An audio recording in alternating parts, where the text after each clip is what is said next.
Hello दोस्तों, मेरा नाम नित्या राव है। मैं यूनिवर्सिटी ऑफ ईस्ट एंग्लिया में जेंडर और विकास की प्रोफेसर हूँ। तो आज हम बात करने वाले हैं सहभागी तरीकों पर और ये भी कि वे स्थायी विकास के लिए कितने जरूरी हैं।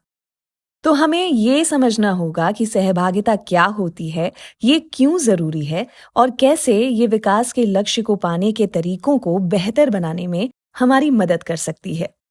तो आसान शब्दों में कहें तो सहभागिता का उद्देश्य ऐसे रिश्ते बनाना है जिनमें एक दूसरे के लिए सम्मान हो, जो साथ सीखने में और ऐसे संवाद में योगदान दें जो परेशानियों के लिए किसी किस्म का हल बन सके। जैसे जैसे मैं आपको पढ़ाती जाऊं, आप नोट्स लेने की कोशिश कीजिएगा। ये भी पता लगाने की कोशिश कीजिए कि इनमें से क्या आपके लिए जरूरी है। और अगर आपके कोई सवाल या सुझाव हैं तो हमें बहुत खुशी होगी उन पर बात करके, जिससे बातचीत को आगे बढ़ाया जा सके। तो क्या है सहभागी तरीके और हम इस सेशन में क्या पढ़ने वाले हैं? तो 4 चीजें हैं जिन पर ध्यान देने की जरूरत है। पहला ये कि इसके ऐतिहासिक और सैद्धांतिक आधार क्या हैं? सहभागिता के आयाम क्या हैं? इसकी कितनी क्षमता है, खास तौर से सामाजिक बदलाव के संदर्भ में और हमारे विकास के लक्ष्य को हासिल करने के संदर्भ में। साथ ही किस किस्म के जोखिम हमारे सामने आएंगे और कुछ तरीकों और तकनीकों पर बात होगी। और इस अंतिम भाग पर रचनात्मक संप्रेषण व्यवहार सेशन के हमारे अगले वीडियो में भी चर्चा होगी, जो मेरी एक सहकर्मी द्वारा प्रस्तुत किया जाएगा। तो शुरू करते हैं इसके ऐतिहासिक और सैद्धांतिक आधारों को समझने से। मैं आपको उन 3 विचारों के बारे में बताऊंगी जिसने इस अवधारणा को प्रभावित किया है, जो है एक्टिविस्ट सहभागी शोध, व्यावहारिक मानवशास्त्र और नारीवादी शोध। ये सब मिलकर हमारे वर्तमान सिद्धांत और आचरण को बनाते हैं।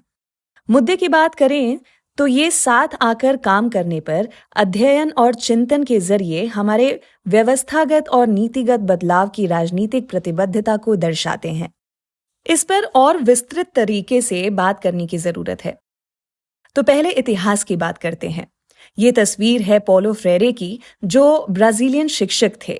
इन्होंने 1970 में एक बहुत चर्चित किताब पेडागोजी ऑफ द ओप्रेस्ड लिखी थी। ब्राजील के गरीब गांव वालों के साथ काम करके इन्होंने बताया कि अमीरों और गरीबों, मर्द और औरतों के बीच शक्ति सत्ता का असमान बंटवारा है, जो उनके अध्ययन और नौकरी के समान अवसरों के बीच आता है। इसलिए उन्होंने सुझाव दिया कि रटने वाली पढ़ाई या किताबी ज्ञान की जगह हमें अपने पढ़ाने के तरीकों, अपने शिक्षा सिद्धांतों का ध्यान लोगों की जिंदगी की वास्तविकताओं की तरफ करना होगा। सवाल पूछने होंगे कि सामाजिक अनुक्रम में वे जैसे हैं वैसे क्यों हैं, या क्यों वे अवसरों से वंचित रह जाते हैं, और कैसे हम इन सब का हल ढूंढें। तो उनके लिए शिक्षा कार्य, चिंतन और बातचीत की प्रक्रिया पर आधारित थी। ये 3 चीजें बहुत ही जरूरी हैं और इनमें सामाजिक बदलाव करने की बहुत क्षमता है। साथ ही यह शिक्षा सिद्धांत की अलग अलग लोगों के बीच बंटी शक्ति के अंतर को पहचानने और कैसे शक्ति के इस असमान बंटवारे को सभ्य बातचीत के तरीकों से बदला जा सकता है कि विचार के प्रति परस्पर सम्मान की भावना पर आधारित है। दूसरा मुद्दा 1970 के दशक में मानवशास्त्र और उसके विकास के अध्ययन से आया कि 1970 के दशक में अभी भी बहुत ज्यादा गरीबी है, अभी भी बहुत ज्यादा असमानता है। नीचे जो फोटो है वो रॉबर्ट चेम्बर्स की है, जो उस समय यूनिवर्सिटी ऑफ ससेक्स यूके के इंस्टीट्यूट ऑफ डेवलपमेंट स्टडीज में काम करते थे। और उन्होंने कहा, समस्या ये है कि जब हम गरीबी और विकास की बात करते हैं तो हम अपने शोध में ग्रामीण लोगों की समझ को महत्व नहीं देते। और बतौर शिक्षित हम ये समझते हैं कि जवाब और समाधान तो हमारे पास हैं। अगर हमें सच में बदलाव चाहिए तो इस धारणा को बदलने की जरूरत है। तो उन्होंने कुछ चीजों पर बात की, जैसे किसानों को आगे करें, जो पिछड़ा है उसे आगे रखें, और जमीनी कार्यकर्ता के तौर पर या विकास पेशेवर कार्यकर्ता के तौर पर हमें उन समुदायों की और उन लोगों के ज्ञान का सम्मान करने की जरूरत है जिनके साथ हम काम करते हैं। तीसरे किस्म का दृष्टिकोण नारीवादी शोध से सामने आया। इसकी मूल धारणा ये थी कि जिस तरह से शोध किए जाते हैं उनमें महिलाओं के दृष्टिकोण को शामिल नहीं किया जाता है। बहुत लंबे समय से शोध की प्रक्रियाओं में उन्हें नजरअंदाज किया जाता रहा है, और इसलिए अगर हम कुछ बदलाव चाहते हैं और वास्तविकता को और करीब से समझना चाहते हैं तो हमें अपने शोध करने के तरीकों में बदलाव करने की जरूरत है। तो इसने शोध की टॉप डाउन वाली पुरानी पद्धति को चुनौती दी और इसमें बराबरी, पारस्परिकता, विभिन्नताओं के प्रति खुलापन रखने आदि सिद्धांतों की तरफ प्रतिबद्धता बढ़ाने का आग्रह किया। हमें खुद को पहचानना और स्वीकारना चाहिए कि हम कौन हैं और कैसे हमारी स्थिति दूसरों और समुदाय के साथ हमारे संबंधों को प्रभावित कर सकती है। तो अभी तक इसी प्रकार के जाने पहचाने तरीके रहे हैं और हमारी वर्तमान प्रणालियों के बारे में मैं ये कहना चाहती हूँ कि हम सही में ऐसे ही चीजों को नहीं छोड़ सकते। हमें हमारे काम करने के तरीकों में एक बड़े क्रांतिकारी बदलाव की जरूरत है।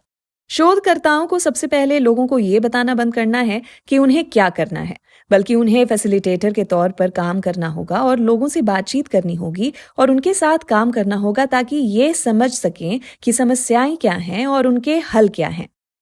ये एक बहुत जरूरी बदलाव है जिसे हमें ध्यान रखना होगा। एक दूसरा मुद्दा है कि लक्ष्यों को हासिल करने का सिर्फ एक रास्ता ही नहीं है। क्योंकि हम लोग एक दूसरे से अलग हैं, हम लोगों में विविधताएं हैं, हम लोग विभिन्न संस्कृति और जगहों से आते हैं, तो ये साफ है कि चीजों को करने का एक रास्ता या एक तरीका हमारी मुश्किलों को हल नहीं कर सकता। हमें खुद को तरीकों और दृष्टिकोणों की विविधताओं के लिए तैयार करना होगा, क्योंकि ये बात समझने की है कि लोग विविध हैं और उनकी जरूरतों में विविधता है। तो चलो इसे एक उदाहरण से समझते हैं। एक मामला लेते हैं भोजन और पोषण का। आपके पास एक छोटा बच्चा है, आपके पास एक गर्भवती महिला है, एक औरत है, एक किशोरावस्था वाली लड़की है, एक आदमी है जो निर्माण संबंधी काम करता है। इन सबकी जरूरतें अलग अलग होंगी और हम ये नहीं कह सकते कि सबके साथ एक ही चीज लागू होगी। तो मेरे हिसाब से ये जरूरी है कि विभिन्न जरूरतों और विभिन्न हितों की पहचान हो। तीसरी चीज संदर्भ विशेषता के बारे में है। जैसा मैंने पहले भी कहा था, हम लोग विभिन्न संस्कृतियों में विभिन्न संदर्भों में जी रहे हैं। कुछ शहरी इलाकों से हैं, कुछ ग्रामीण इलाकों से। समाधान भी अलग होने वाले हैं। तो हमें पहचान करनी होगी कि किसी एक स्थान विशेष पर जीवन की असली समस्या क्या है और हम उसे कैसे संबोधित करेंगे। जैसे अगर आज की समस्या कोविड-19 है और अगर लोग इसके बारे में बात करना चाहते हैं, तो हमें इस पर बात करनी होगी। हम कोई और बात शुरू नहीं कर सकते। तो लोगों के दिमाग में सबसे अहम समस्या क्या है, हमें सबसे पहले उसी को संबोधित करना होगा। और आखिरी बात जो मैं कहना चाहती हूँ, जो कि हमारे आज के व्यवहारों से जुड़ी है, कि हमें कुछ करके छोड़ नहीं देना है या छोड़कर आ नहीं जाना है, बल्कि हमें लोगों में निवेश करना होगा और कार्य के आखिर में हमें ये सुनिश्चित करना होगा कि हम लोगों के कौशल के निर्माण में, क्षमताओं में, स्थानीय लोगों के ज्ञान में योगदान दे पाए हैं, ताकि वे उन कार्य प्रणालियों को आगे बढ़ा सकें। और यह बदलाव के लिए बहुत जरूरी है, क्योंकि बाहरी लोग हमेशा बदलाव के लिए नहीं आ सकते। जैसा मैंने कहा था, हमें बदलाव के लिए प्रेरित करना होगा ताकि हम ये सुनिश्चित कर सकें कि स्थानीय लोगों के भीतर कौशल और क्षमताओं का निर्माण हो सके। तो मैं अपने पावर पॉइंट पर वापस आती हूँ और इस भाग को संक्षेप में प्रस्तुत करती हूँ कि अब तक के मुख्य सिद्धांत ये हैं कि सामाजिक बदलाव लाने के लिए, विकास करने के लिए हमें व्यवहारिक ज्ञान प्रदान करना होगा।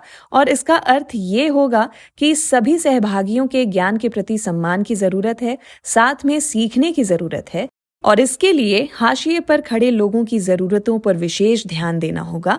और योगदान देने के किसी भी काम में सामूहिक कार्य करके दिखाने की जरूरत है। ये बस सैद्धांतिक नहीं हो सकता। अब मैं अपनी प्रस्तुति के दूसरे भाग पर आती हूँ, जो कि सहभागिता के आयामों के बारे में है कि कौन सहभागिता करता है, कितनी करता है और कब करता है। जैसा मैंने कहा था, लोग एक जैसे नहीं होते। वे आदमी, औरत, बूढ़े, जवान, अमीर, गरीब होते हैं। तो असल में कौन भाग ले रहा है या किसकी आवाज सुनी जा रही है, ये जानना महत्वपूर्ण है। बहुत महत्वपूर्ण है ये जानना कि जब हम बात कर रहे हैं कदम उठाने की, तो कौन मुखर होकर चर्चाओं में भाग ले रहा है। तो बहुत सारे भागीदार हो सकते हैं। ये सरकारी लोग हो सकते हैं जो लोगों को सीधे प्रभावित करते हैं। लोगों में किसान हो सकते हैं, जवान आदमी या औरत हो सकती है, संस्थाएं हो सकती हैं, गैर सरकारी संस्थाएं हो सकती हैं। तो जरूरत है ये पहचान करने की कि कौन भाग ले रहा है, क्योंकि इससे वो परिणाम प्रभावित होगा जो हम हासिल करना चाह रहे हैं। बहुत महत्वपूर्ण है ये जानना कि किस स्तर पर लोग भाग ले रहे हैं, उनकी सहभागिता की गहराई क्या है। कई बार सहभागिता प्रत्यक्षतः नहीं होती है। हम बस समुदायों को सूचित कर रहे होते हैं कि देखिए हम ये करने वाले हैं।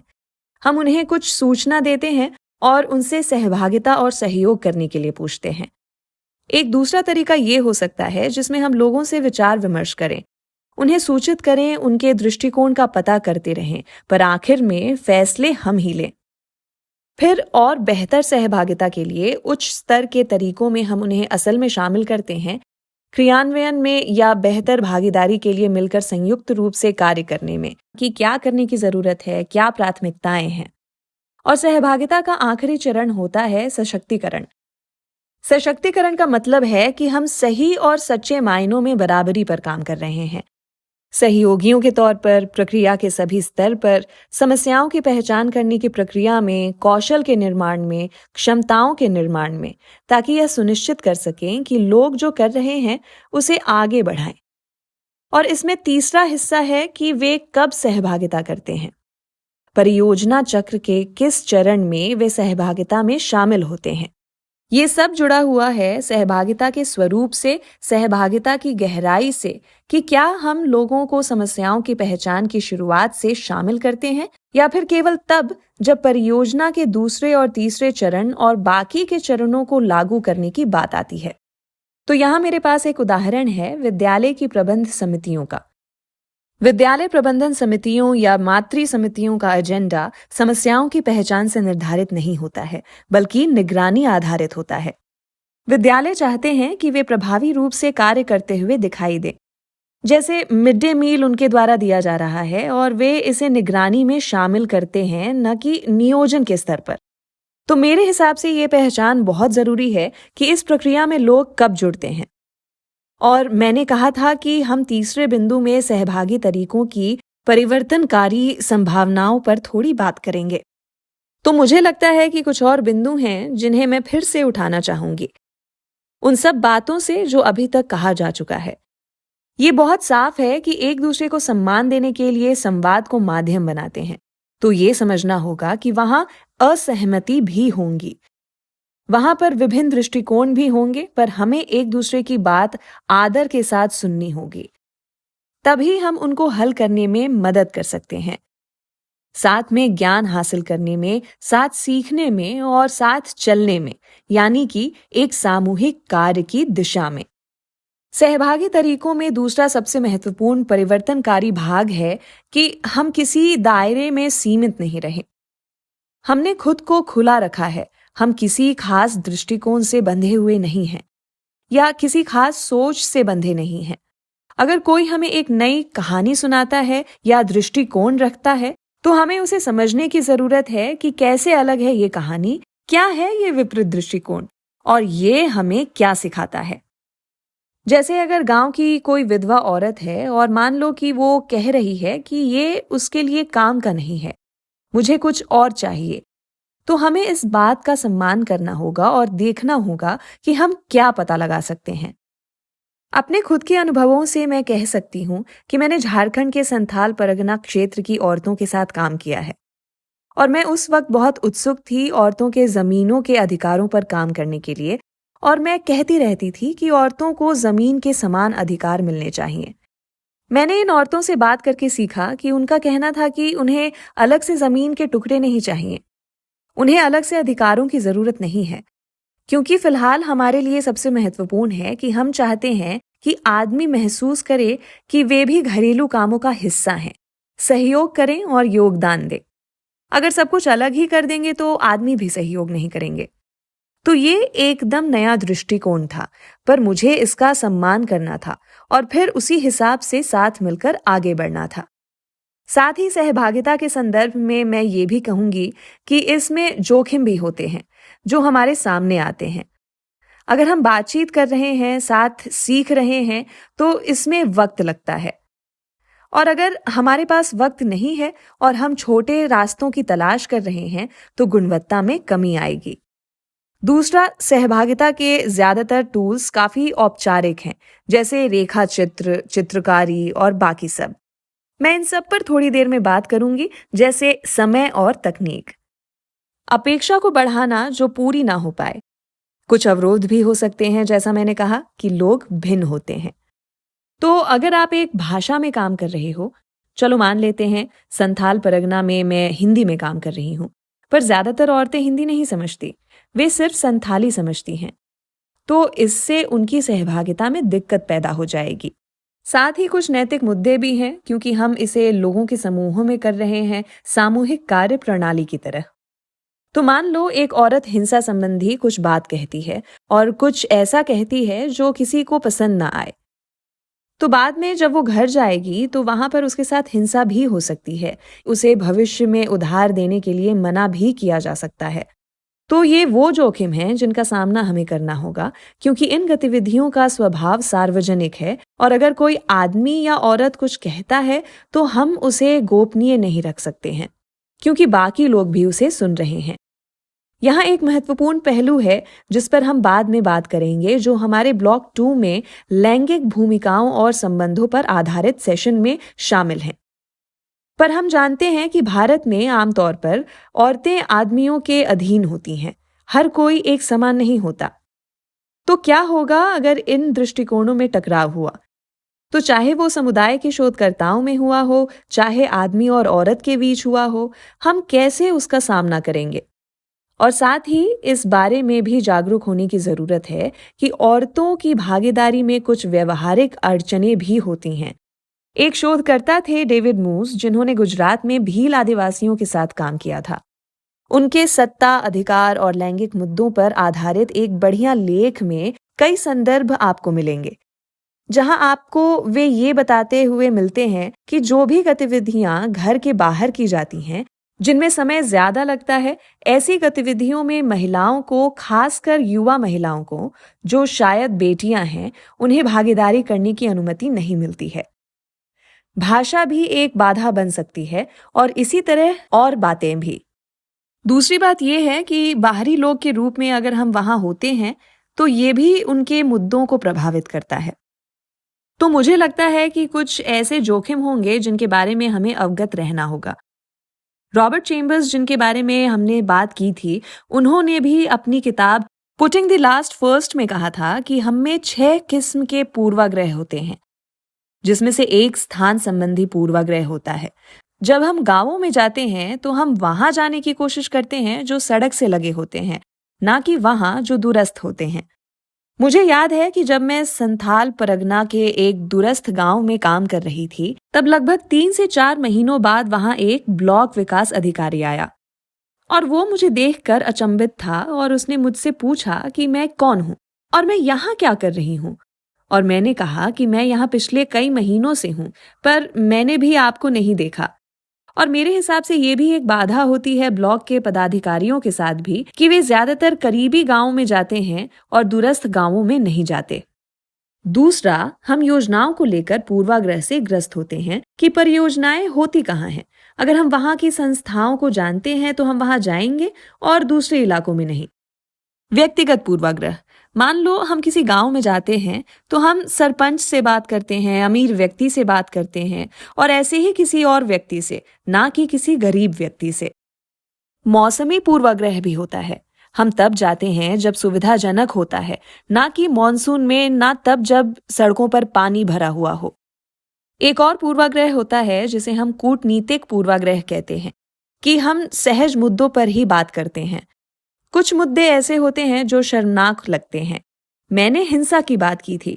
ऐसे ही और मुद्दे होते हैं, जैसे बच्चे का जन्म, माहवारी, जिन पर बात करने में हमें शर्म आती है। कुछ पेशेवर पूर्वाग्रह भी होते हैं। मैं अपनी ट्रेनिंग के आधार पर सूचनाओं को अपनी विशेष समझ या दृष्टिकोण के हिसाब से परखती हूँ। इन पूर्वाग्रहों पर और चीजें आपको स्व अध्ययन सामग्री में मिल जाएगी, तो कृपया उसे जरूर पढ़ना। और अगर आपके कुछ सवाल हैं तो उन्हें विचार विमर्श के मंच पर लिखना। और बहुत संक्षेप में मैं आखिरी भाग की तरफ बढ़ती हूँ, जो तरीकों और तकनीकों पर है।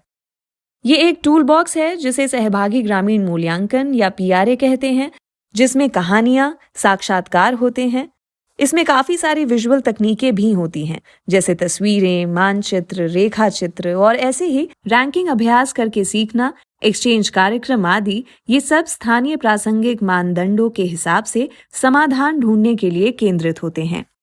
तो जैसे कि मानचित्र को लें तो हमारे पास सामाजिक मानचित्र है, संसाधन मानचित्र है, ट्रांजैक्ट मानचित्र, जिसमें समुदाय में भ्रमण किया जाता है ताकि हमें ये पता चल सके कि समुदाय में कौन कौन से संसाधन हैं। तो ये एक चित्र है हैदराबाद के इक्रीसैट से, जहां वे इसी प्रकार के मानचित्रों का इस्तेमाल करते हैं। तो नीचे सबसे बाएं वाले कोने में है, हम एक ट्रांजैक्ट वॉक देख सकते हैं कि लोगों का एक समूह गांव में घूम रहा है, मौजूद संसाधनों के बारे में बात करते हुए।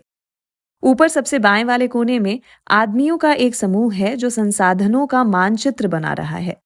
हम अक्सर इन मानचित्रों को औरतों और आदमियों के साथ अलग अलग बनाते हैं, क्योंकि गांव को लेकर उनका ज्ञान और गांव में उनकी प्राथमिकताएं अलग अलग हो सकती हैं। तो मेरे हिसाब से मानचित्रों को बनाने का यह एक दिलचस्प लैंगिक दृष्टिकोण है। ये एक उदाहरण है उड़ीसा के कोरापुट जिले का, जब जनजातीय औरतों के साथ सामुदायिक भोजन मानचित्र पर हमने Kalinga institute of social science की मदद से काम किया था। तो आपके पास औरतों का एक समूह है और वे मौसमों के हिसाब से भिन्न भिन्न प्रकार के भोजनों का मानचित्र कर रही हैं। और बहुत सारी औरतें इन गतिविधियों में इतनी उत्साहित हो गईं कि वे अपने घर से सामान लाने लगीं। उन्होंने विभिन्न प्रकार के अनाजों को इकट्ठा किया और विभिन्न प्रकार की जड़ें और कंद लेकर आईं, ये दिखाने के लिए कि उस वक्त उनके पास क्या मौजूद था। रेखा चित्र या डायग्राम में मौसमी कैलेंडर, दैनिक गतिविधियां चार्ट, घटनाक्रम, समय सीमा और चलन होते हैं। यहाँ एक उदाहरण है सभी के लिए शिक्षा से। 1990 में पहली बार वैश्विक पैमाने पर सभी के लिए शिक्षा आंदोलन की शुरुआत हुई थी, फिर 2000 में और 2015 में, और स्थायी विकास मुद्दे के साथ 2030 तक। और जब आप घटनाक्रमों का चित्र बनाएंगे, आप हर चरण की निगरानी कर सकेंगे कि क्या हुआ, महत्वपूर्ण घटनाएं क्या हैं और क्या बदला है, क्या नहीं बदला है। आपके पास रैंकिंग गतिविधियां हैं। अभी मेरे पास वक्त नहीं है, पर विभिन्न प्रकार की रैंकिंग गतिविधियां की जा सकती हैं, जहां पर हम लोगों के दृष्टिकोण की जांच करने के लिए कि उनके लिए क्या जरूरी है जानने के लिए स्थानीय मानदंडों को तैयार कर सकते हैं।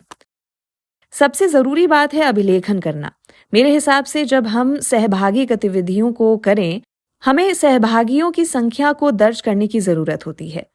उनके बारे में विस्तृत जानकारी को भी दर्ज करें ताकि हम ये समझ सकें कि कौन क्या कहता है, उनकी दिलचस्पी क्या है और हमारे विचार और राय क्या हैं पूर्वाग्रहों के मामले में जिनसे गतिविधियों पर प्रभाव पड़ा हो। और ऐसे ही सवालों के आधार पर हम आंकड़ों को अलग अलग तरीकों से अलग अलग समूहों के लिए आयोजित कर सकें। तो मेरा विचार है कि जब हम कुछ खास समूहों की समस्याओं की पहचान कर रहे होते हैं और उन्हें संबोधित कर रहे होते हैं, तो ये हमें विभिन्न और संदर्भ विशेष तरीकों से योजना बनाने में मदद करता है और इस सब की वजह से हमें बेहतर परिणाम हासिल होते हैं। तो संक्षेप में 1950 में 50 साल पहले विकास की विद्या के रूप में सहभागिता की अवधारणा विकसित हुई। इसने कोशिश की ये पहचान करने की कि असमान शक्ति संबंध क्या है अलग अलग किस्म के लोगों में और क्या दिक्कतें हैं जो उनके सामने आती हैं, उनकी क्या प्राथमिकताएं हैं और वे कैसे इसे संबोधित करते हैं। और इस चीज की जागरूकता की जरूरत है कि वैसे तो ये बहुत सारी क्षमता प्रदान करती है, जैसा मैंने कहा, इसके जोखिम भी हैं जिनके लिए हमें सचेत रहना होगा जब भी हम इन सहभागी तरीकों का इस्तेमाल करें। बहुत सारी तकनीक और तरीके मौजूद हैं, पर कोई एक तय साधन नहीं है। पर हमें वही इस्तेमाल करना होगा जो उन संदर्भों और लोगों को ध्यान रखते हुए उपयुक्त हों जिनके साथ हम काम कर रहे हैं। तो आप सभी का धन्यवाद। अध्ययन सामग्री को जरूर देखिएगा और अगर आपके कुछ सवाल हो, मुद्दे हों, तो हम बहुत खुशी के साथ उन पर विचार विमर्श करना चाहेंगे। फिर से धन्यवाद।